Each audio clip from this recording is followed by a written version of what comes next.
तो आज हम जो यहाँ पर देखेंगे वो है पीएन संधि डायोड की संरचना वो कार्य विधि। इससे पहले हम पिछले टॉपिक पे देख चुके हैं कि पी टाइप अर्धचालक क्या होते हैं और एन टाइप अर्धचालक क्या होते हैं और उनको किस प्रकार से निरूपित किया जाता है। अब जो पीएन संधि निर्माण है जिसको हम कहते हैं पीएन संधि का निर्माण, इसको समझते हैं। हमने क्या किया कि हमारे पास एक पी टाइप का सेमीकंडक्टर था। हमने क्या किया कि जो एन टाइप जो सेमीकंडक्टर होता है या एन टाइप क्रिस्टल जो है उसकी एक पतली सी परत को हम पी टाइप सेमीकंडक्टर के ऊपर डिफ्यूज कर लेते हैं। इसे हम इस प्रकार से दर्शाते हैं कि पी टाइप जो सेमीकंडक्टर है वो एन टाइप सेमीकंडक्टर के साथ जुड़ा हुआ है। तो यहाँ पर हम इसको लिखेंगे पी टाइप सेमीकंडक्टर और ये है N type semiconductor. P type semiconductor में होल बहुसंख्यक हैं और एन टाइप सेमीकंडक्टर में या अर्धचालक में इलेक्ट्रॉन बहुसंख्यक है। अब होता क्या है, जैसे ही हम यहाँ पर इस संधि को संधि स्टार्ट होती है, पी और एन को एक दूसरे के साथ जोड़ा जाता है, तो जोड़ते ही एक प्रोसेस स्टार्ट होने लगती है। क्यों क्यों यह स्टार्ट होती है? क्योंकि आप देखते हो कि अगर हम कहें कि सांद्रता या संख्या या घनत्व इन इलेक्ट्रॉन्स का एन अर्धचालक में अधिक है, उसी प्रकार से आप देख रहे हैं कि पी प्रकार के जो अर्धचालक हैं उसमें होल की जो सांद्रता है वो एन टाइप के जो अर्धचालक है उनकी अपेक्षा अधिक है।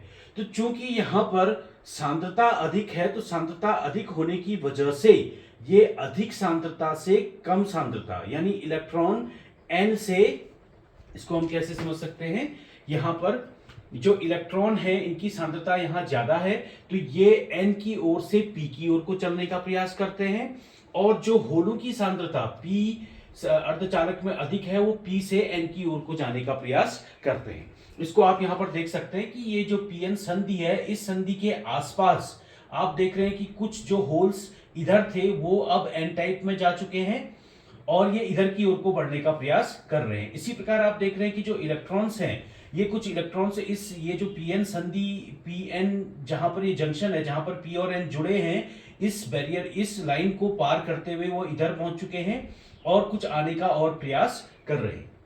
अब आप देख रहे हैं चूंकि इलेक्ट्रॉन एन टाइप में अधिक सांद्रता होने की वजह से पी टाइप की ओर को चल रहा है। ये आपका पी टाइप है और ये है आपका एन टाइप। तो आप देखते हैं कि जो जिस दिशा में इलेक्ट्रॉन चलते हैं उसकी विपरीत दिशा में एक धारा बहने लगती है जिसको हम कहते हैं विसरण धारा। इसी प्रकार से इस धनावेश के इधर जाने और ऋणावेश के इधर आने की वजह से एक सूक्ष्म वैद्युत क्षेत्र भी उत्पन्न होता है जिसके कारण पुनः एक अपवाह धारा भी उत्पन्न होती है। अपवाह धारा क्या होगा, इलेक्ट्रॉनों का इस ओर को अपवाह धारा भी, एक सूक्ष्म अपवाह धारा भी इसमें बहने लगती है। अर्थात यहां पर क्या है, इलेक्ट्रॉन जो है एन से पी की ओर को विसरण इन्होंने प्रारंभ कर दिया है। इसी प्रकार से आप देख रहे हैं कि जो पी की ओर को जो होल है उनका पी से एन की ओर को विसरण हो रहा है। यह प्रक्रिया चलती रहती है और यह प्रक्रिया चलने के बाद ये कब तक चलती रहती है इसको हम थोड़ा अभी समझते हैं।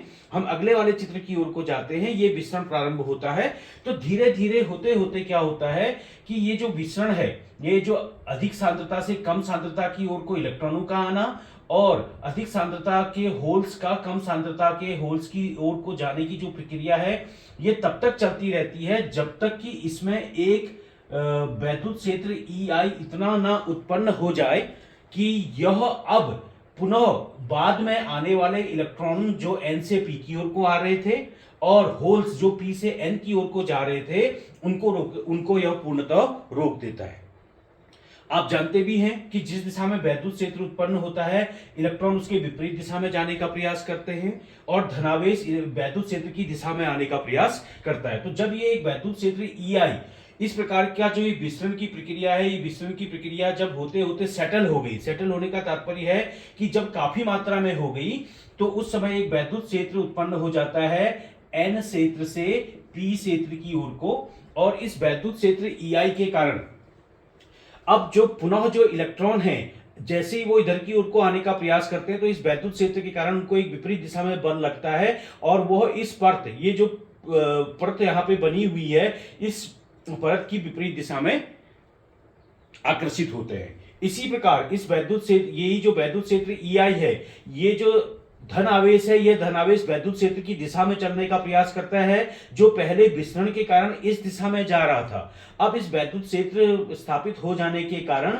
अब इस क्षेत्र से, इस ये जो परत आप देख रहे हैं, ये जो बाउंड्री या एक वॉल जैसी आप देख रहे हैं, इससे दूर आने का प्रयास करेगा, जिसके कारण अब जो विसरण की प्रक्रिया है इलेक्ट्रॉनों की N से P की ओर को और होल्स की या कोटर की P से N की ओर को, यह रुक जाएगी। और इस प्रकार से आप देखते हैं कि जो धारा होती है, पहले जो थी विसरण धारा बहुत प्रबल थी। विसरण धारा बहुत प्रबल होने के कारण इलेक्ट्रॉन P साइड में आए और कोटर N साइड में गए। यह विसरण धारा अब अपवाह धारा के बराबर हो गई है। जिस कंडीशन में यह विसरण धारा और अपवाह धारा एक दूसरे के बराबर हो जाएंगे, वहां पर एक पीएन संधि का निर्माण हो जाएगा। ये जो आप एरिया देख रहे हैं, ये एरिया को हम कहते हैं पीएन संधि।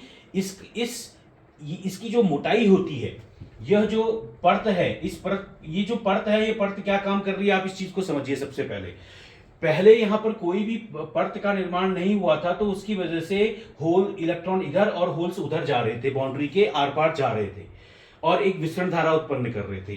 अब काफी देर के बाद जब यह EI वैद्युत क्षेत्र उत्पन्न हो गया, जिसने इनका पुनः इधर की ओर को प्रवेश और होल्स का या कोटर का उधर की ओर को प्रवेश को रोक दिया है, तो एक परमानेंट और एक स्थायी एक परत का निर्माण हो गया है, जिसको हम कहते हैं अवक्षय परत। अब जो मोटाई यहां पे दिखाई गई है, ये इतना मोटा नहीं होता है। इसकी जो मोटाई होती है 10⁻⁻6 मीटर के ऑर्डर की होती है। और इस अवक्षय परत के कारण एक विभव प्राचीर भी उत्पन्न हो जाती है 0.1 वोल्ट से लेके 0.6 वोल्ट। ये डिपेंड करता है कि हम सिलिकॉन का हमने बेस इसमें लिया हुआ है, सिलिकॉन का क्रिस्टल लिया हुआ है या जर्मेनियम का क्रिस्टल लिया हुआ है, इस चीज पे डिपेंड करता है। तो इस प्रकार से आप देख सकते हैं कि अब एक पीएन संधि स्थायी संधि बन गई है। इसमें किसी भी प्रकार का विसरण या आवेश का स्थानांतरण एक स्थान से दूसरे स्थान को अब नहीं हो रहा है। तो क्या क्या चीजें हो चुकी हैं? अवक्षय परत का या स्थायी परत का निर्माण हो चुका है, जिसकी मोटाई 10⁻⁻6 मीटर के ऑर्डर की है। एक विभव प्राचीर भी उत्पन्न हो चुकी है। विभव प्राचीर से आप क्या समझ रहे हैं? विभव प्राचीर कहने का मतलब है कि अगर हम यहां पर विभव प्राचीर को बनाएं, तो विभव प्राचीर को हम आसानी से समझ सकते हैं। अगर हम इस पीएन संधि को थोड़ी देर के लिए मिटा दें, जिसको जो हमारा सिंबल है, यहां पर होता क्या है कि अब जो P है, ये P हायर पोटेंशियल पे होता है। यानी आप इसको ऐसे भी समझ सकते हैं, पोटेंशियल को हम लेवल से समझ लेते हैं, ऊंचाई से समझ लेते हैं थोड़ी देर के लिए।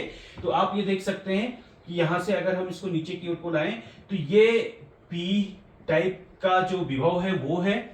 और यहां अगर हम इधर देखें, तो इधर जो है ये N टाइप का विभव की वॉल है। यहां पर है इलेक्ट्रॉन्स। इन इलेक्ट्रॉन्स को अगर इधर जाना है, P टाइप में जाना है, अभी जब आप पहले स्थान पे देख रहे थे तो ये आसानी से जा रहे थे, ये किसी भी प्रकार का लेवल नहीं था, इन दोनों के लेवल आपस में एक दूसरे के बराबर थे। लेकिन जैसे जैसे ये प्रक्रिया हुई, इन दोनों के बीच के लेवल में, यानी विभव के लेवल में अंतर हुआ। ये N टाइप है और ये P टाइप है। अब इनके बीच में एक विभव प्राचीर उत्पन्न हो गई है, जिसको हम कहते हैं V0 या VD भी लिखते हैं, डिप्रेशन यानी अवक्षय। और इसका जो मान होता है वो मैं आपको बता रहा हूं, 0.1 वोल्ट से कहां तक होता है? 0.6 वोल्ट तक। अब अगर इलेक्ट्रॉनों को N टाइप से अगर P टाइप में जाना है, यहां पर आप सिंपल तरीके से देख सकते हैं, अगर इनको N टाइप से कूद के P टाइप वाले में जाना है, तो इनको इतनी ऊर्जा की आवश्यकता होगी। और सामान्यतः जब हम एक पीएन क्रिस्टल को यहां पर बना देते हैं, तो कहीं से भी इस प्रकार की ऊर्जा इनको बाह्य रूप से अभी प्रदान नहीं की गई है, जब तक कि हम इसके साथ किसी बैटरी या किसी विभव के स्रोत को नहीं जोड़ते हैं। तो इस प्रकार से एक विभव प्राचीर का निर्माण हो गया है 0.1 वोल्ट से 0.6 वोल्ट के आसपास। अब इस विभव प्राचीर को आप समझिए। विभव प्राचीर कहने का मतलब है कि अब इलेक्ट्रॉन इस इलेक्ट्रिक फील्ड के कारण, वैद्युत क्षेत्र के कारण अब इधर नहीं आ सकता, बल्कि विपरीत दिशा में आकर्षित होता है। अतः उसको यहां से यहां आने के लिए एक विभव की आवश्यकता होती है 0.1 वोल्ट से 0.6 वोल्ट। सिंपल टर्म्स में आप ऐसा कह सकते हैं कि इसको बैटरी के नेगेटिव के सिरे से हमको जोड़ना पड़ेगा, ताकि इसको इतना विभव मिले कि ये यहां कूद के आ जाए, या यहां विपरीत तरीके से रिपल्सिव फोर्स की एक आवश्यकता होती है। प्रतिकर्षण बल की आवश्यकता होती है, जिससे कि ये एन टाइप से कूद के पी टाइप पे पहुंच जाए, जो कि अब यहां पर संभव नहीं है, क्योंकि अब यहां ये किसी भी बाह्य स्रोत से जुड़ा हुआ नहीं है। इसके साथ साथ एक आंतरिक वैद्युत क्षेत्र का भी निर्माण होता है। आंतरिक वैद्युत क्षेत्र में पहले ही समझा चुका हूं, EI, जो नए होल और इलेक्ट्रॉन के विसरण को रोकता है। तो इस प्रकार से नए होल अब पी टाइप में ही बने रहेंगे, और जो इलेक्ट्रॉन्स हैं वो भी एन टाइप में ही बने रहेंगे, जब तक कि हम इसको किसी बाह्य परिपथ में या किसी बाह्य सेल के साथ इसको ना हम जोड़ें। तो इस प्रकार से ये पीएन संधि की संरचना है कि पीएन संधि किस प्रकार से कार्य करती है, किस प्रकार से इसमें अवक्षय परत का निर्माण होता है, किस प्रकार से विभव प्राचीर का निर्माण होता है। और ये अवक्षय परत के दोनों ओर आप ये देख सकते हैं कि यहां पर ऋणात्मक आवेश है और यहां पर धनात्मक आवेश है, जो फर्दर ऋणात्मक आवेश का इधर की ओर को और धनात्मक आवेश का उधर की ओर को जो प्रवेश है या जो विसरण है उसको रोक लेता है। इसे ही हम पीएन संधि कहते हैं। अब इसको पीएन संधि डायोड रेक्टिफायर क्यों बोलते हैं? इसको बोलने का कारण यह है कि यदि ये जो पीएन संधि है, इसको अगर हम सिंपल टर्म्स पे लिखें तो हम ये कहते हैं कि ये जो पीएन संधि है, पीएन संधि अग्र दिशा में, अग्र दिशित जो होती है, अग्र दिशा में चालन बड़ी आसानी से करती है, बड़ी आसानी से या सुगमता से, बड़ी आसानी या सुगमता से करती है, सुगमता से करती है। जबकि पश्चिम दिशा में, पश्चिम दिशा, अब पश्चिम दिशा कौन सी होगी, इस चीज को आप समझिए। पश्चिम दिशा होगी N से P, अग्र दिशा जो होगी वो होगी P से N। अब कौन P से N है? P से N अग्र दिशा, N से P पश्चिम दिशा। जबकि पश्चिम दिशा में चालन सुगमता से नहीं हो पाता, सुगमता से नहीं हो पाता।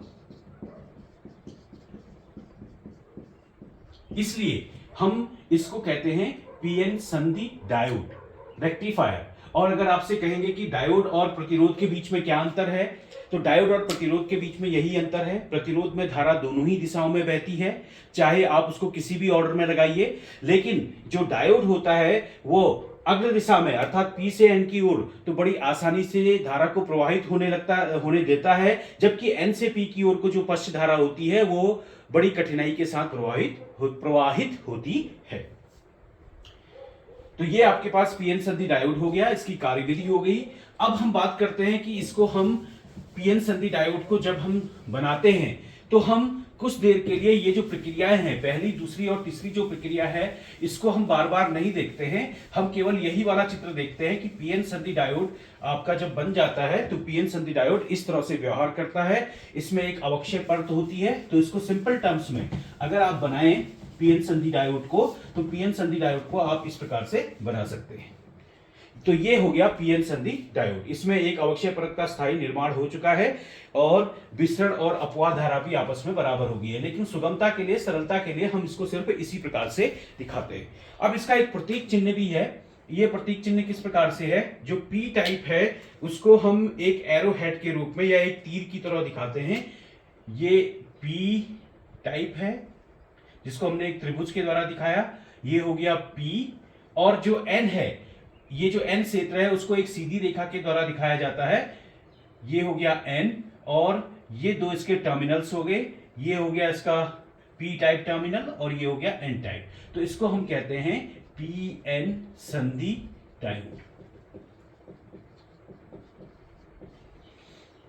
तो अब आप इसको आसानी से समझ सकते हैं कि पीएन संधि डायोड क्या है। एक रीकैप कर लेते हैं। जब हम पी और एन टाइप के क्रिस्टल को आपस में जोड़ते हैं तो जो जिस एक कांटेक्ट सतह पर ये दोनों आपस में जुड़ते हैं वहां से विसरण आरंभ होता है। विसरण आरंभ होकर एक स्थायी स्थिति आती है। स्थायी स्थिति में एक अवक्षय परत का निर्माण होता है। इस अवक्षय परत में एक वैद्युत क्षेत्र का भी निर्माण होता है, जो वैद्युत क्षेत्र पुनः विसरण को रोक देता है और ये एक स्थायी स्थिति को ले लेता है, जिसके कारण एक विभव प्राचीर भी उत्पन्न होती है जिसका मान 10 की घात 0.1 वोल्ट से 0.6 वोल्ट तक होती है तथा इस अवक्षय परत की जो मोटाई है वो 10 की घात -6 ऑर्डर की होती है। इसे हम एक प्रतीक चिन्ह के द्वारा दिखाते हैं, जो प्रतीक चिन्ह हमने यहां पर आपको दिखाया है। तो आगे से कभी भी हम अगर पीएन संधि का निर्माण करेंगे या पीएन संधि को दिखाएंगे तो पीएन संधि के लिए हम या तो इस चित्र का इस्तेमाल करेंगे या फिर सिर्फ इस वाले चित्र का इस्तेमाल करेंगे। धन्यवाद।